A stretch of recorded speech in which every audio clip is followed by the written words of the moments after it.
Coach and counselor explores how today's youth benefit from intentional, empowering adult leadership.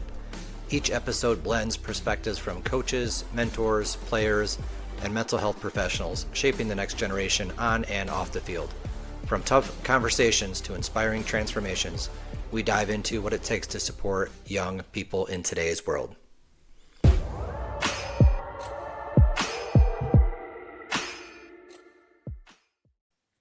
All right, welcome to the show. Jordan Wild, 7-year professional basketball player. Nice little introduction. I have a much longer introduction for you, Jordan, but I have just had something in my head that I can't get out. And ever since we released a little snippet, it was Tuesday, September 9th with Dan Bubba Medina. He's a baseball and a softball coach in the Denver area at the college level, high school level, a lot of different levels. In that little snippet on September 9th, and then the full length podcast that we released on September 12th, he said, the cream rises to the top. And I've gone on walks like by myself, no phones, nothing, and just sort of like pondered that thought. Yeah. Here you are, 7-year pro career. We'll get into the details of how you got there and your whole career, but let me ask you that question. In the world of basketball and athletics in general, does the cream rise to the top? Yeah, thanks. I appreciate you having me on. And I think this is a great question. I think it's somewhere more in the middle than we would have liked. But I think yes, the short answer is yes. But at the same time, the coach in me and also just tracking, at what time, when does the, cream rise to the top? I don't know. I personally was a late developer. I reached kind of my peak when I was playing overseas, not in college, not in the eighth grade. I was athletic. I was gifted. Came from great genes, but also I didn't specialize. I don't know if how you would say I was at the top.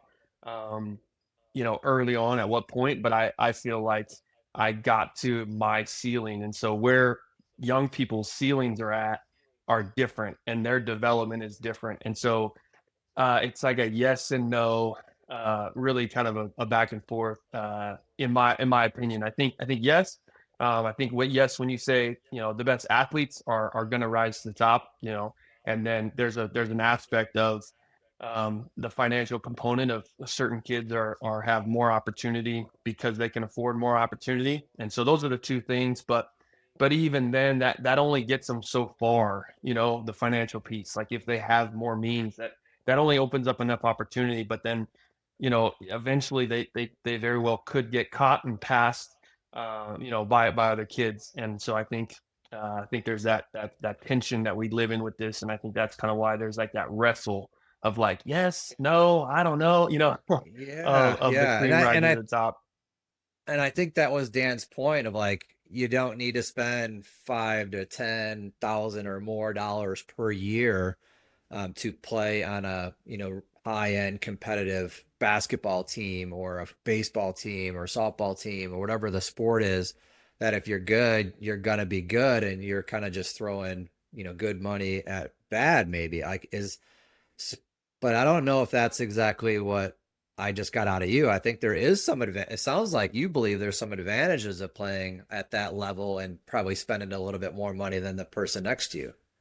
Well, I think it opens up opportunities and doors, but it doesn't always guarantee. Like it doesn't always like yield a 100% return on a young person's development. And so I think it's just it's difficult. I think it's a difficult one, but I think it's kind of what you're scaling it on, and I think it's really more about the development and kids really developing. And so I think if he's, kind of from his point, it's like you don't need to spend all this money to really be developed. And I would agree with that as well. But also there's a notoriety, there's different things. And I'm talking across, multiple sports, obviously, where there's different opportunity based on, finances, that don't necessarily aren't, on the kid's ability or understanding of the game.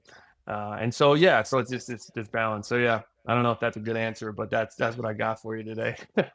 No, and it's definitely a good answer, and I appreciate letting me kind of jumping right in that. So Yeah.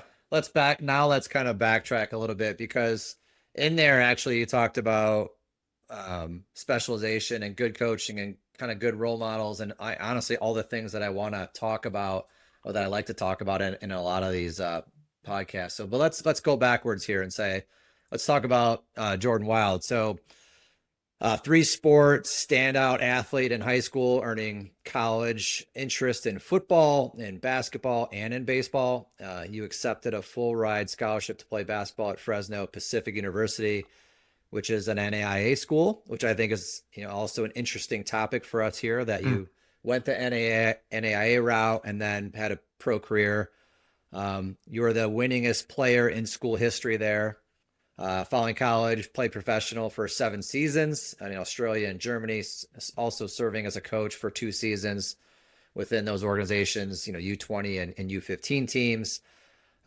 Coaching career includes 4 years as a head coach at Oak Christian High School, overseeing 9 teams from grades 5 to 12, with 12 coaches running an AAU feeder program and leading year-round camps and clinics. Jordan also spent time as an assistant coach at Vanguard University, which I believe was also an NAIA for a little bit, maybe a Division two nowadays. Is that Hmm. right? Yeah, Uh, my uh, last year we were Division two. Yeah.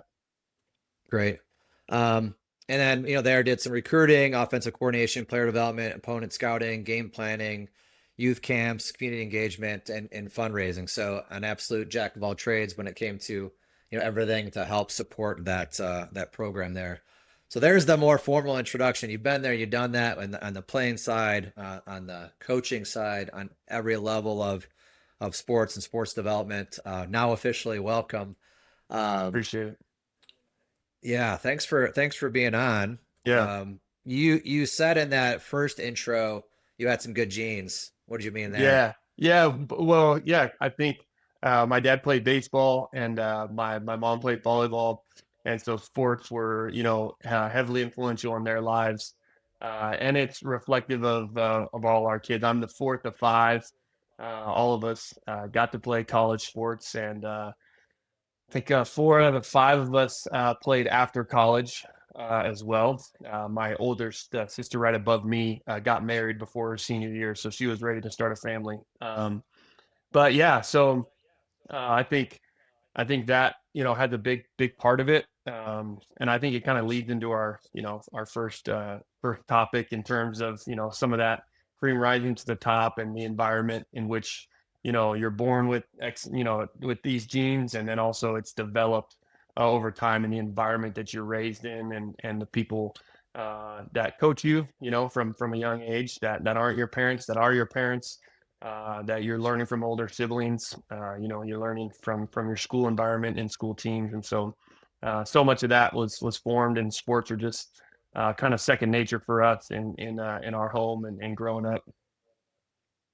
Yeah, so it kind of goes to like a psychology 101 here, Yeah, nature versus nurture, right? yeah, yeah, And yeah, I remember coaching 9-year-olds, 10-year-olds, and I mean I vividly recall looking at my group of 10-year-old baseball players and going, I can tell you today, looking at them as 9 and 10-year-olds, which ones are going to be able to play in college and not. yeah. And I was pretty spot on. Not all of them went and played baseball. One was a triathlete. Hmm. Um, three other Division One baseball players, and then one other baseball player as well, or football player as well. So I mean, I was pretty spot on. So So was it their physical attributes, or was it some of their response and how they dealt with setbacks or how they handled a strikeout? Like what were the factors for you that you were able to kind of determine, this person's going to be special when they continue to develop? I think the answer is yes to all those. Like, Yeah, just exactly. straight up athleticism. I think there's just certain kids that you're just like, yeah, you need to go play chess for your career. Baseball or Yeah, softball or basketball is not going to be the right. thing. Um, so that was, athleticism. I think, some kids have it some kids can develop it and some kids will never have it, Mm, in my opinion, based on what my coaching experience has been. I'm sure you can give your take on that as well. I mean, that's why I go like you said, hey, my dad played, my mom played, and all my siblings are all athletes. How yeah, much of that is genetics and how much of that is because I was raised in an environment where it was important to my mom and dad and it was important to my family and all my siblings, we competed each other and we pulled accidentally, you just pulled it out of each other, right, right? So there's right. that kind of nature nurture balance right there Yep. um, of your the cream in your family rose to the Yeah. top for Yeah, a lot of different reasons for there. sure. Yeah. Uh, to Totally off topic there, but yeah, it was just kind of No, yeah, spit it's firing good. there. It popped in my head. Yeah, for sure. Um, let's how tall are you? I'm 6'8". Yeah. You're 6'8". Yeah, 6'8". So So, and you were a star baseball player, probably as much as a basketball player. And I hear that you're 6'8", so you're probably a first baseman, right? no, no, no. I played the outfield in my senior year playing for my dad. I played shortstop. So I bat leadoff and I played shortstop. So uh yeah, and that's part of it too in terms of, being a coach's son. So, we were always around his sports teams. Um, he spent 42 years coaching high school and teaching. So he taught science, taught PE. He had stints as an athletic director. He coached, multiple sports, but mainly his passion was baseball. And so I from as early as I can remember, I was the bad boy. So I was around a Yeah, team. I was immersed in what Dad was doing. We didn't. He didn't necessarily believe in the travel ball year round. But it's like, so our weekends were like going to the field as a family and playing multiple sports or going to the gym at the high school that he worked at and playing volleyball, playing basketball, playing indoor, wiffle ball, throwing the football in the gym. And like, that's how we kind of spent, time, as a family. And so those are kind of how we did it. We didn't do it traveling to games and this guy's got to go here and she's got to go here. And it's like, we didn't really do that, but sports were kind of embedded in what we did because that was what Dad was doing with coaching. So that team environment, um, you know, those guys have been like family to our families for a number of years, and still have very early vivid memories of this player played right field and he was funny, and this guy played shortstop, and I know the lineups, and just so those different things, and they won a title in this year, and this guy was the quarterback, and so it just was a part of our family in such a rich way. So yeah. what what was your favorite sport growing up? I think it was, yeah, it's baseball. I think baseball. Yeah, I think just at that early age, that was kind of just seeing life through the eyes of my dad. Of his love for the game of baseball, and I think I would probably give baseball the nod kind of early on. Yeah. When did that start to transition to basketball being your primary? I was a senior. I was a senior in high school, and I didn't know what sport I was going to play in college. Um, I genuinely was pretty torn. Didn't know which route. I needed to have Tommy John surgery on my elbow my senior year. Yeah, and so I never got it. And so that was kind of my sign. It's like, all right, not baseball. And then football. I played wide receiver and actually played cornerback, and so, I could move pretty well for being as tall. I grew even in college as well. So that kind of speaks a little bit to the later development for me personally. Um, but yeah, I graduated 6'6", high school, um, and I was playing corner and wide receiver, and they wanted me to move to tight end. And so I told my parents, I was like, I don't know, I'm gonna have to become a meathead and get on steroids and block 60% of the time. And I don't know if that sounds like what I want to do. And so basketball, it was kind of I guess not the least prioritized, but it was kind of, probably I would say, baseball and football kind of, I had more success. I should say that I've had more success early on in those sports. Um, And so for me, it was what's the potential that I could reach in basketball.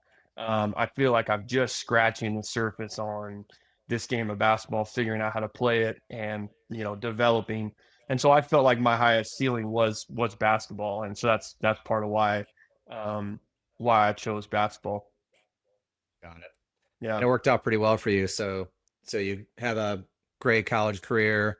Any, especially nowadays in the whole world of transfer portal, did you have any thoughts about leaving the college that you were at? No, I don't think it was uh nearly the thing it is today. Uh I was in my hometown. I was good for me to stay home and have family close. I liked, I was, I liked the coaches and the environment. I was good. I don't think I ever had a thought in my 4-year career of transferring or leaving. So I'm super thankful for that. Um yeah. Why are you thankful for that?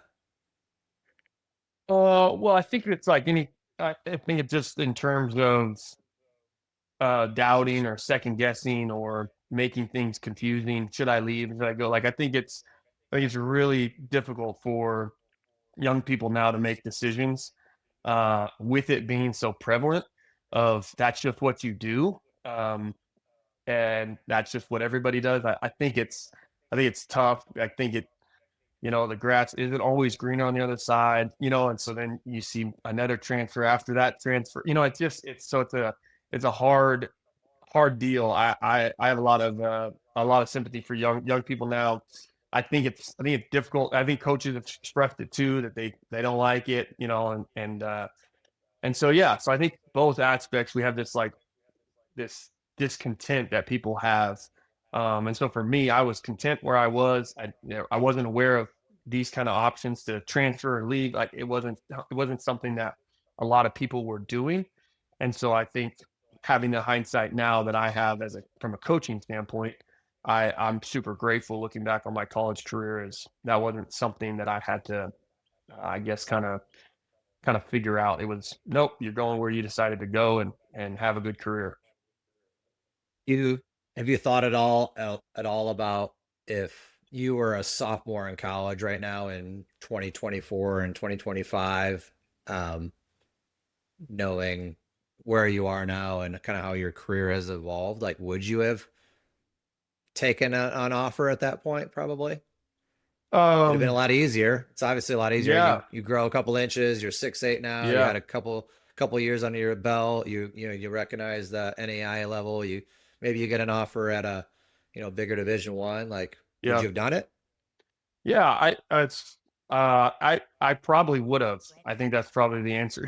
Probably would have. Um, I think now is the landscape. I think yeah, because I think every kid has that desire to play Division 1 basketball, And so as honest as I can be, and in a hypothetical, I think I probably would have transferred as well to go try to play and try to prove myself and try to compete against a higher level. So I think yeah, I probably would have. Um, looking back on it. But also my development took I really wasn't still developed as a sophomore. So I don't know how much I would have gotten paid in NIL money or how many Division 1. There's so many variables. I don't think I kind of got to my capabilities and kind of started to really define kind of who I was as a player and kind of what I could do till my junior senior year. So I probably would only be looking at 1 year, transfer, a grad transfer, or senior year transferring. And I probably would have done it. I I love having you on here for that non-traditional path to playing professional sports.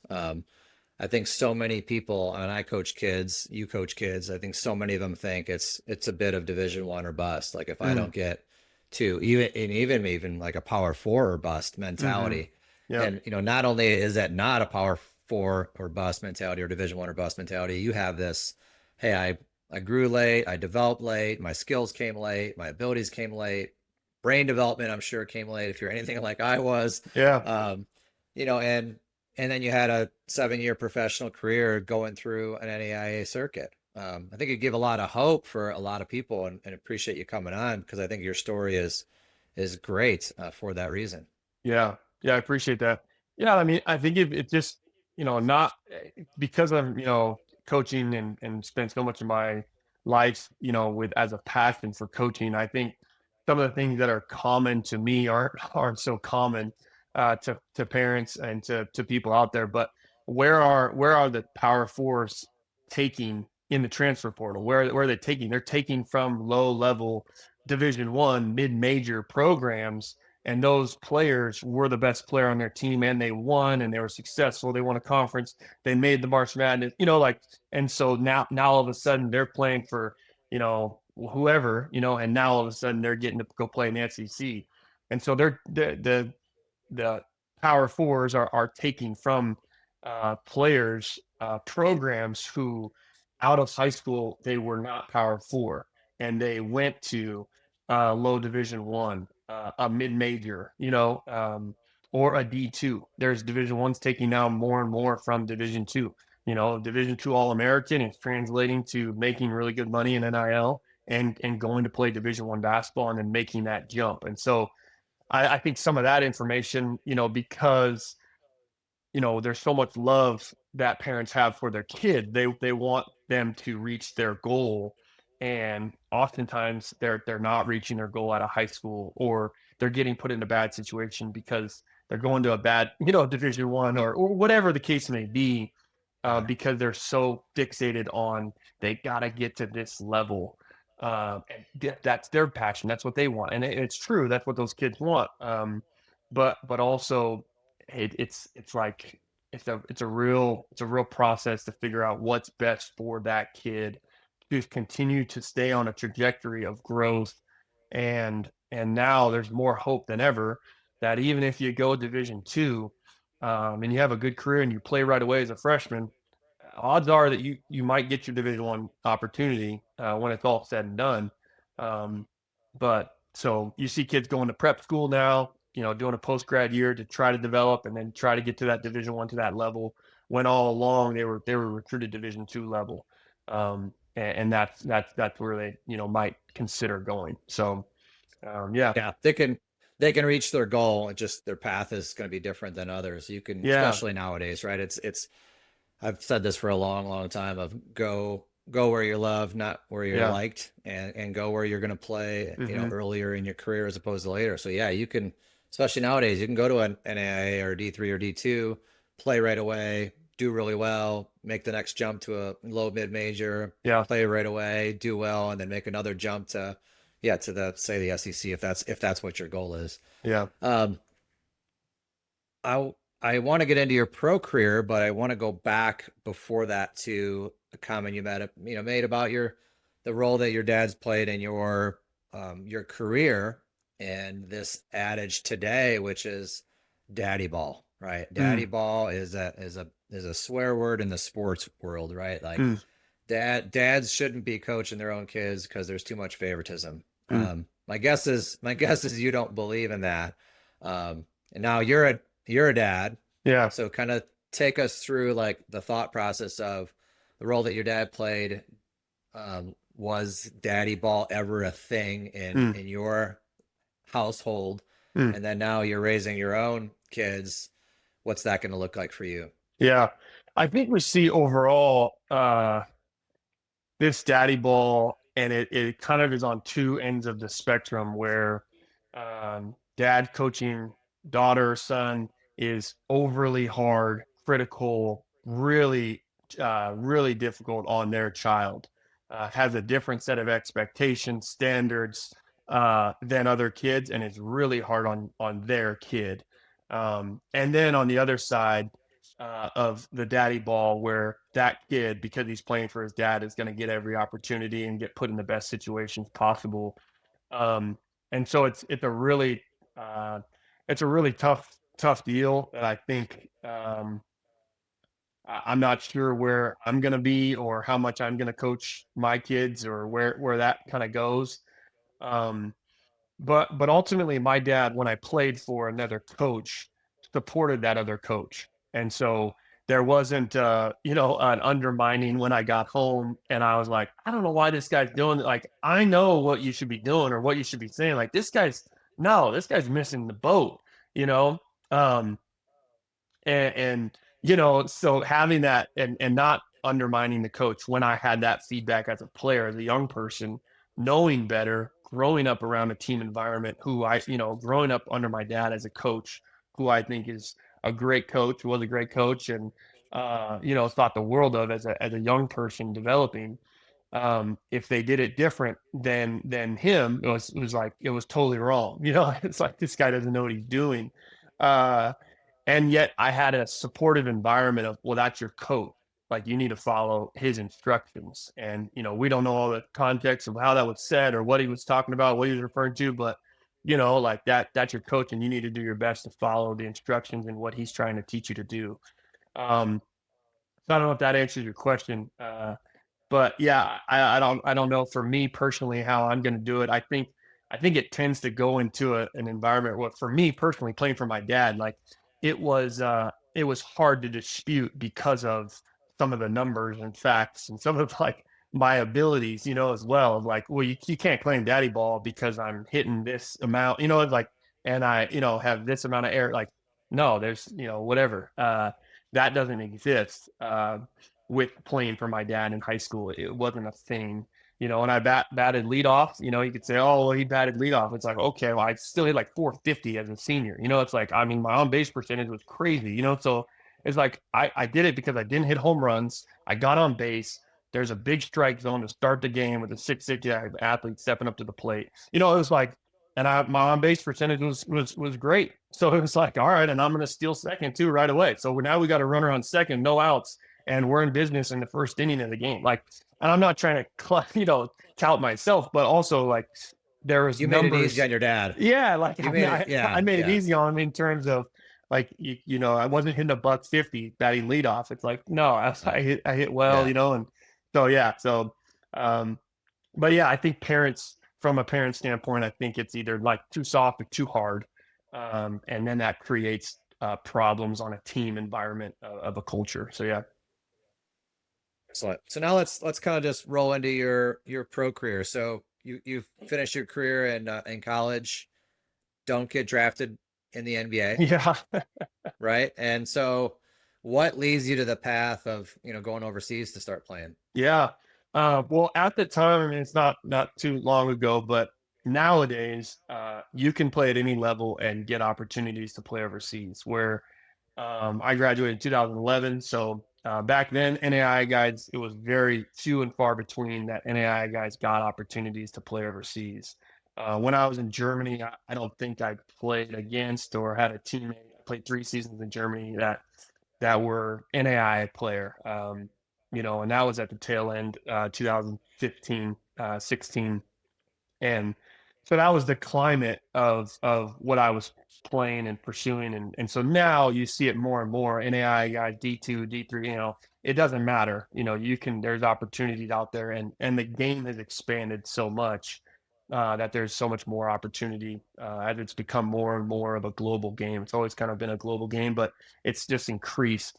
Um, yeah, I did an Athletes in Action tour, and Athletes in Action did a kind of a post college where they had guys that graduated. And even on that team, I was there was another D3 guy on the team, and then I think there might have been one other NAI guy. And then for the most part, the next eight or nine guys, or however many there was on the team, were all Division I players trying to play overseas. And so it was a kind of a circuit deal where we went over to France and played against professional teams there. We used that film to help, here's who we played against in this league in France, and here's the film from playing that game, and then utilize that to connect and get to Australia. So that's how I got over there, and a lot of it, I didn't have an agent. That's something that's really rare now, and so I never had an agent. I signed an agent I got my last contract, my seventh contract, and then I signed an agent because I was trying to expand, and I was like, maybe it is time for me to get an agent. But an agent never got me a deal, as you will. And it was all through networking. It's all through how kids are pursuing getting college recruited now. It's basically sales and marketing training, and it's facing rejection, a lot of rejection. So that's what I did, and I pulled on my network and tried to connect with anybody and everybody, from professional, from my college coaches to anybody I knew that played overseas. Okay, who you connected with? Who's your agent? How'd you get there?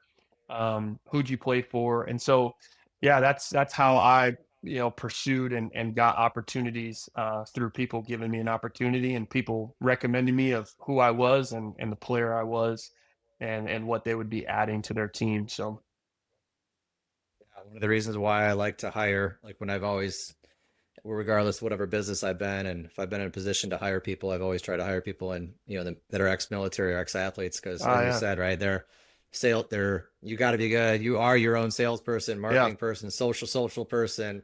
You understand time management, calendar management, getting everything crammed in. So your work ethic is innate yeah. as an employee when you get to that point. Hmm. Well, you talk about how you got there. Like, give us kind of an overview of like how was it? How was it playing? Did you, that's 14-ish years ago, right? Did you actually make any money overseas enough to support yourself? Like, Hmm. how was the evolution of all that? Like, how was the competition? Did you enjoy it? Did you love it? Did you like it? Yeah, Finances, all that. yeah. Yeah, we loved it. So my first year, Taylor and I were dating long distance. She was coaching college back in the States. And then I went to Australia. So we did long distance. And she had a former teammate who was the other part of Australia, who she went after that season ended, she went and played again in Brisbane. And so we got to see each other a couple more times, proposed to her out in Australia, came home, had a wedding in the off season, and then worked out a deal with a different club to play in the same organization as a married couple.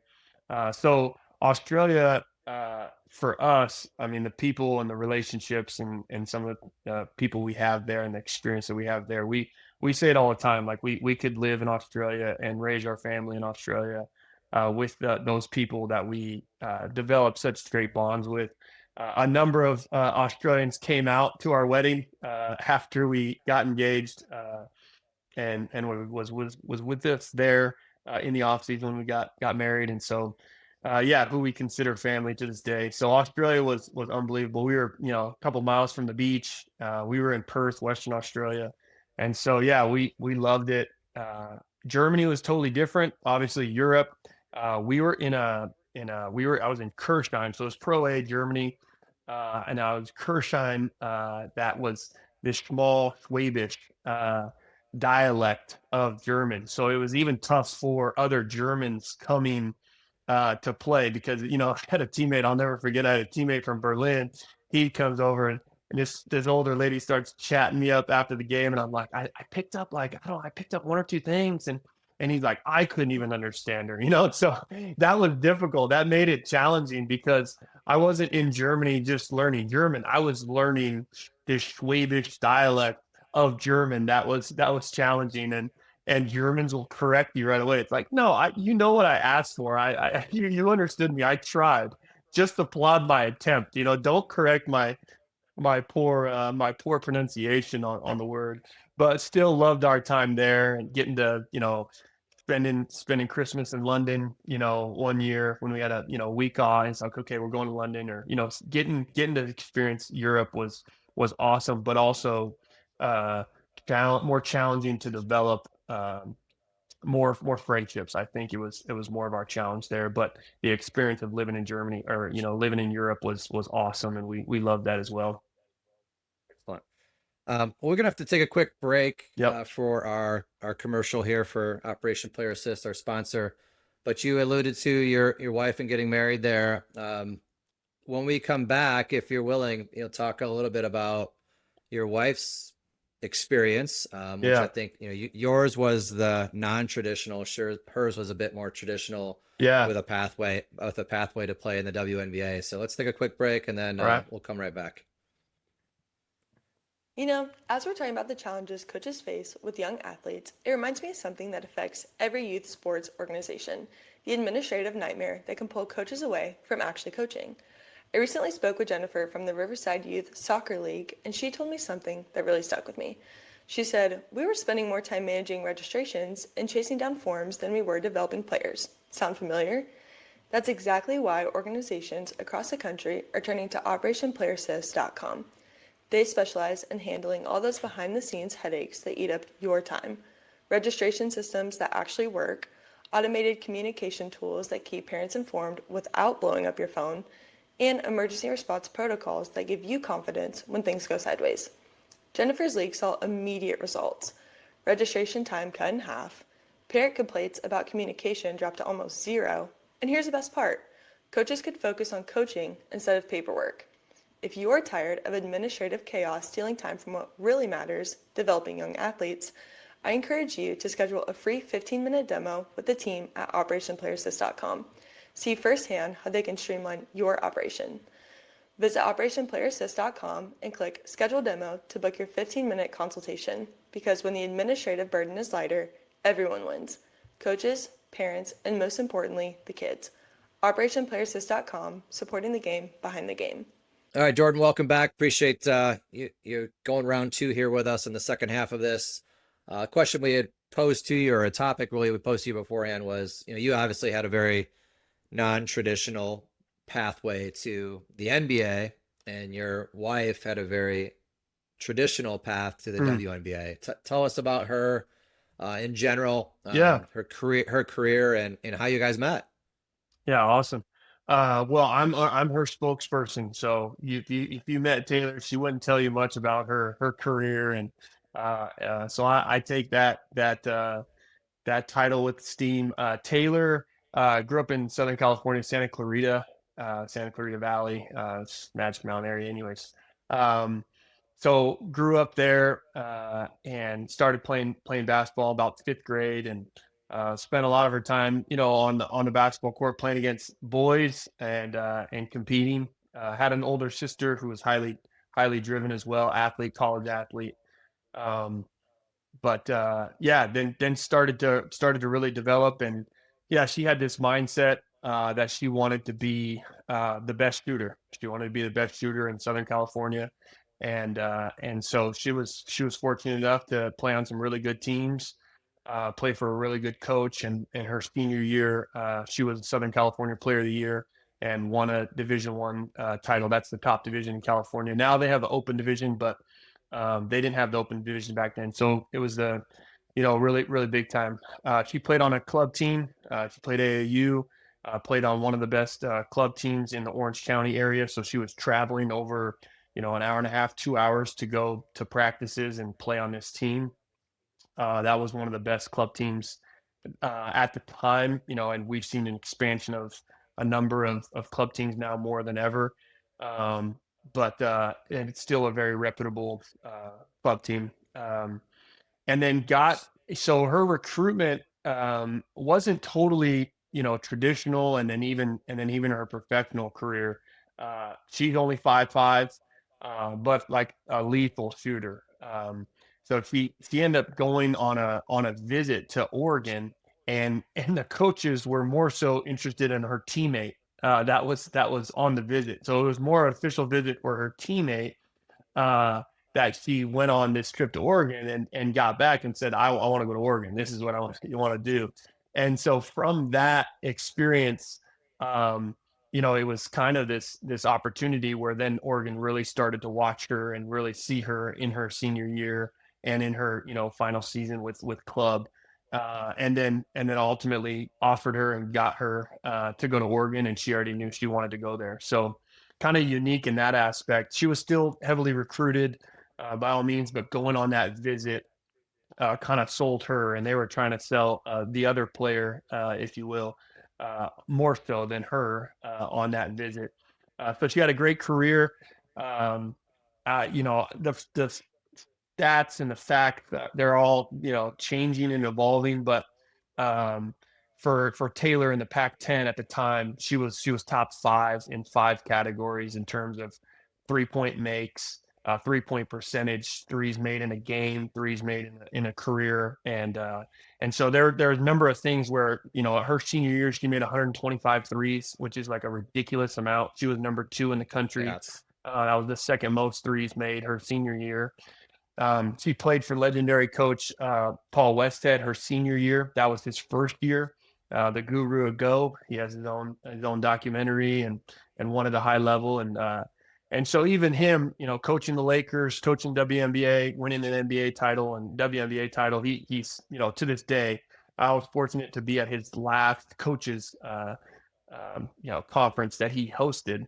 And so I'm like, okay, where's Taylor really racked up, amongst the greats that you got to coach, Kareem, Magic, all these players, and he's like, oh, she's always been top 3. She's top 3, my favorite player, that I've ever coached, and so really high esteem that he held her in. And um, he tells it like this.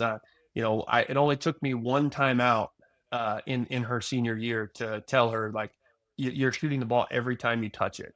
Like, you're not doing anything else. And if you don't, like, then I got to find someone else. So, like, do you want to be that person for what this system requires? And he said, I never had to call another timeout the rest of the year. And if you've seen Guru Go, you know how crazy it is and how much how hectic it is. But so yeah, so that was her career. So she didn't get drafted. She was an undrafted free agent. Um, Phoenix Mercury drafted 5 players, and she beat all those players out at training camp. They ended up releasing those other draft picks that they had, and she was a free agent signed for the Phoenix Mercury. So she was Diana Taurasi's backup at a 2 guard, and so obviously she's considered one of the greatest in the women's game, and uh, and so yeah, really cool experience there. And then they tried to move her to a more point guard that second year, and that training camp she struggled. She struggled to make shots.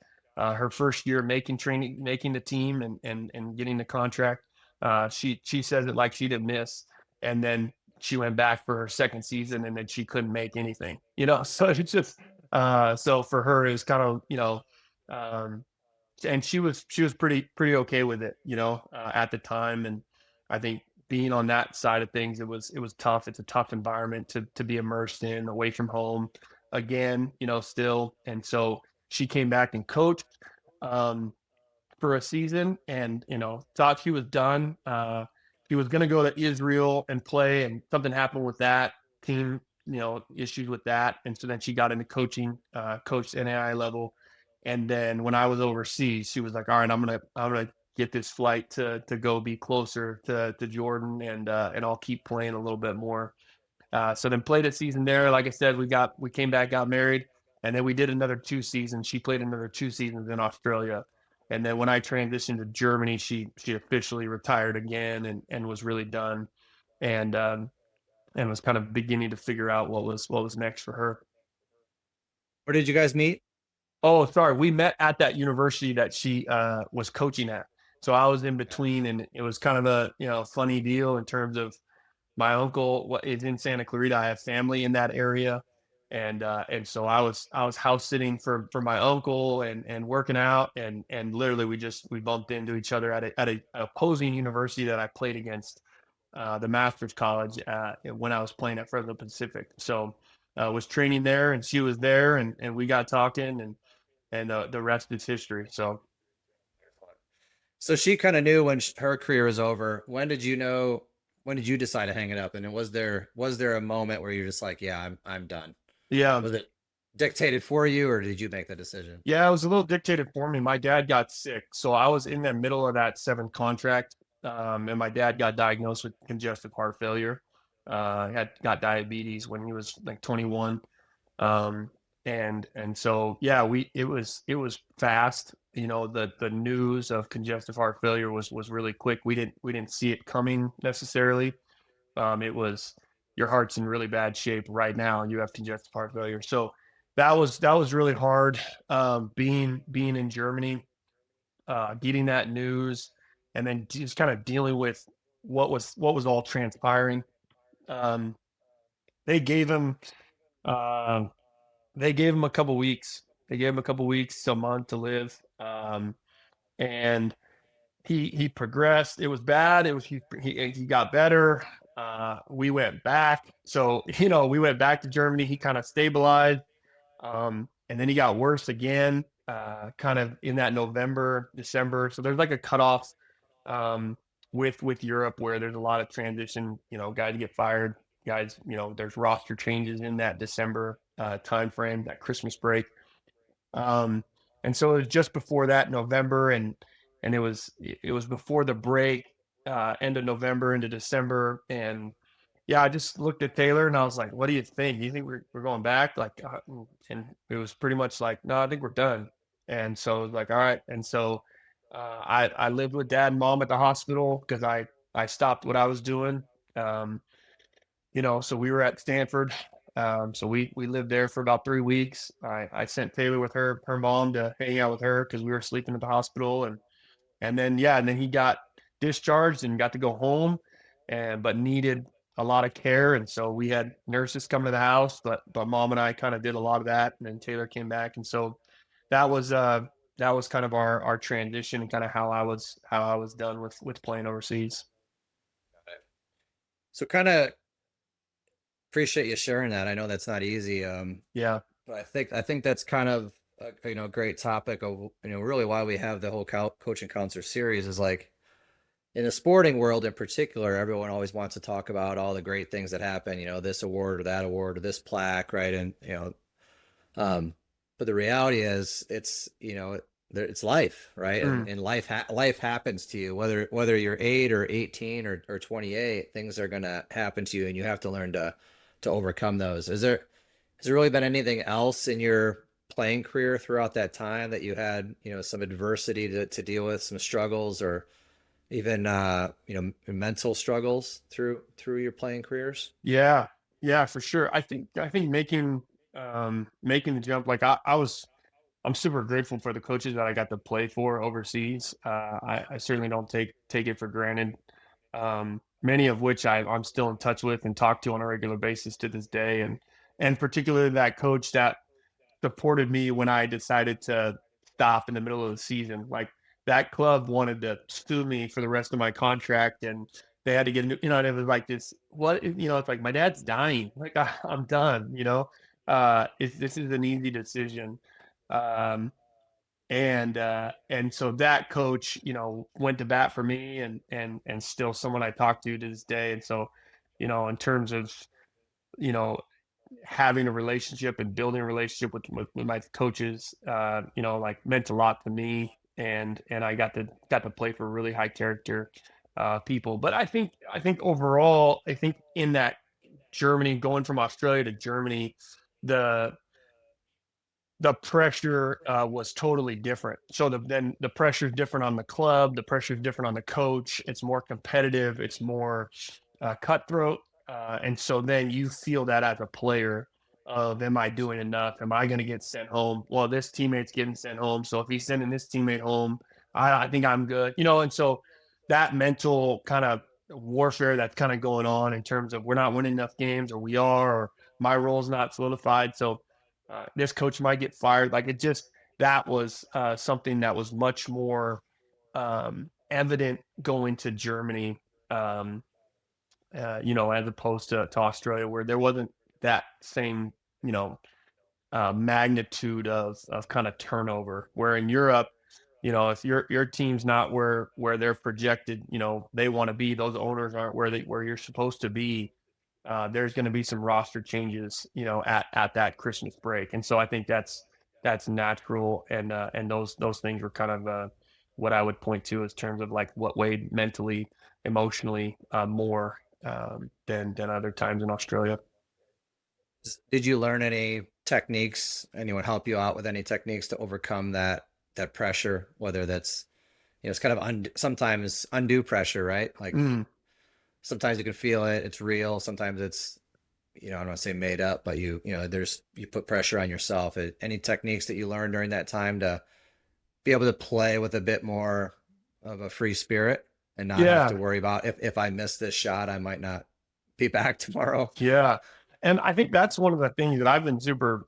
thankful for where now that like the mental side of the game has increased so much where I'm not, I'm not old, but at the same time, like it wasn't as prevalent, the mental performance and mental preparation as it is today, where there's so many resources, there's so many conversations about it. So I, I kind of was more on the line with kind of grit my teeth and compete my way through it.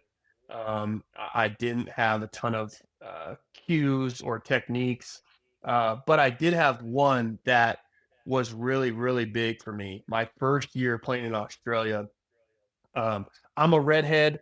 I'm a competitor.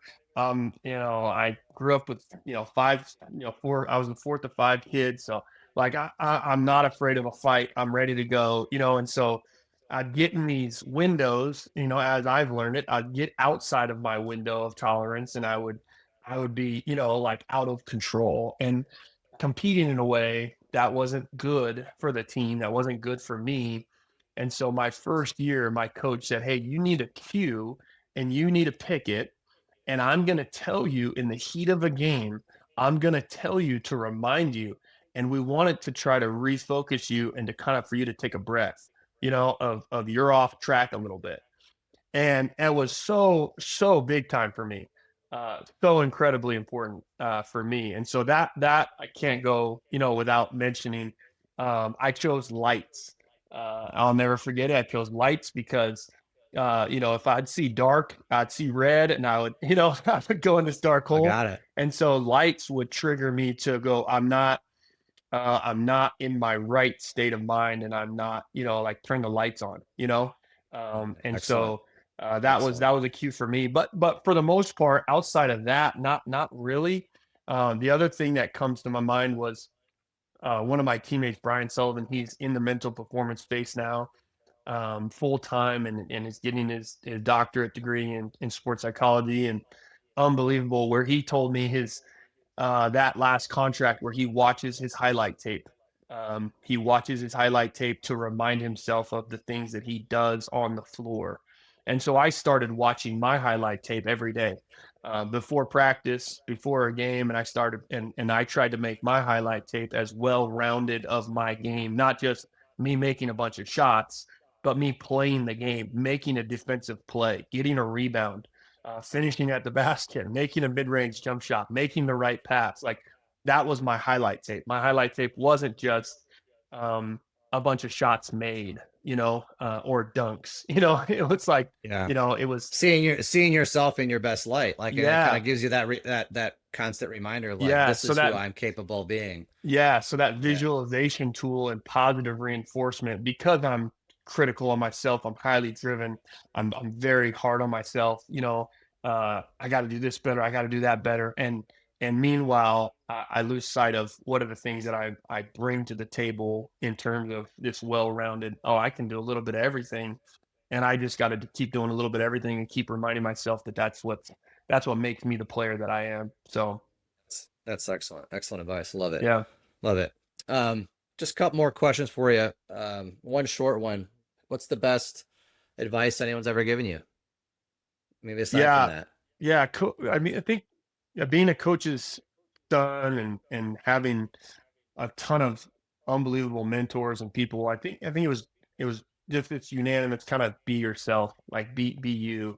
And I think personally, I did it the best I could, when I was in my younger coaching career. But as I continued to develop and really try to like master this thing of coaching, that's like this inevitable target that I'm never gonna truly master, but continuing to learn and to grow, understanding it more and more. That I didn't quite fully understand how to do it, probably as well as I would have liked early on in my career, but be yourself. um, you know and so I think that's the best advice in the coaching world. I think there's like this idea that, with the different pressures and different things that are put on you of kind of when you go into this arena as a coach, I gotta do this X, Y, and Z, and I gotta present myself in X, Y, and Z, and then I can, oh, okay, I can go home, I can just relax now, and I put that off. And And I think naturally, I don't think anybody, or me personally, I don't think I was trying to put on a facade, but with the pressures and things, and I think it was naturally just mounted, and I don't think there was enough of an experience of a maturity to I didn't feel that as last year coaching at Vanguard and coaching Division 2 of like, oh, I'm home now. It was like, no, I'm really the same guy. My desire is that I don't put on this act for this one and in this arena, and then now I change into this arena, and now I got to follow this script. Like I'm the same guy, and so getting to coach college athletes and then being able to have them over for dinner after practice, or whatever, like having the kids on campus. It was like, after practice, it was like, no, it was just, I was the same guy, like that was became more and more of my heart's desire to, in how I lead and how I coach and how I father, that I'm the same person, and I don't need to, kind of put on a different act and mask, in that different arena where it's just me. So, Yeah. I love that advice. Is actually advice I give to my own two kids yeah, constantly, right? It's kind of like be yourself, know the body that you live in. Especially, right? Like if you're a speed person, be a speed person. If you're a power hitter, be a power hitter. My uh, player I just coached for a few years, he's at the Air Force Academy. I had him on the podcast before he okay. left for the Air Force, and he just texted me yesterday, and he said, they're going to cut 12 kids Mm, by, I think by, I don't know, the end of the week or in the next couple weeks or whatever. And I was like, and I literally, like, I show you the text. It's like, just be you. mm, Like, don't try to be someone you're not. You know what your strengths and weaknesses are. If you're, left-handed pitcher, keep them off balance, throw change ups. Like, mm. don't try to throw 90 because you can't throw 90. Right. Yeah, So be yourself, and it's just awesome advice. So yeah, appreciate you sharing that. yeah, Um, Man, we are. It's crazy. We're well into this, and we got to yeah, wrap it up. yeah, But so let's take the last, just a few minutes here, and now what's next for the Wild family? yeah, Like, where you moved to Colorado. yeah, You're in a new realm. Wife has got a full-time job, and you're want to live in the basketball world and the development world and the yeah, athletic world. So what's going on with you and the business? yeah, yeah. Well, we felt it stirring, kind of as it came to a close in that season at Vanguard, and super thankful for the support of Rhett Soliday, who I got the chance to work for 4 years, and still considered family to us to this day, and um, yeah, we just knew that there was something, stirring in us of this change, this idea of change, and so we thought it was our idea was that it was me getting a head coaching job, hopefully at the Division 2 level, pursuing that, and so I was Taylor has worked for a company here, now for about 3 years, and once he got out of the coaching, she started working for this company, and so I was literally, coming back from a flight, from an interview, being a finalist for a job, and her company had presented to her in the time I was away and said, "How about Colorado?" Um, and so I was like, "Yep, let's do it." I don't know if I'm going to be coaching. I don't know what I'm going to be doing, but let's do it. That sounds like it. And really, it was just because there was a number of closed doors in a number of areas, and this was the one that was kind of an open door, and so logically, didn't make a ton of sense. Like Jordan pursuing this coaching career, and you're raising these kids, and Taylor's still working, but without having that coaching, just because coaching is so much of what I want to do. For me, has always been, I don't know how long I'll be coaching. I love it. It's who I am. It's what like drives me. But at the same time, like it's not gonna supersede what's needed for our family. And so yeah, so that's what I'm doing. It's been a leap of faith, to come out to Colorado without having family here or without having a full-time coaching job, on the table. So yeah, it's been a good adventure. We had an unbelievable summer. We loved it. We didn't have the grind of summer camps and everything that requires recruiting and all that. And so it was really a breath of fresh air.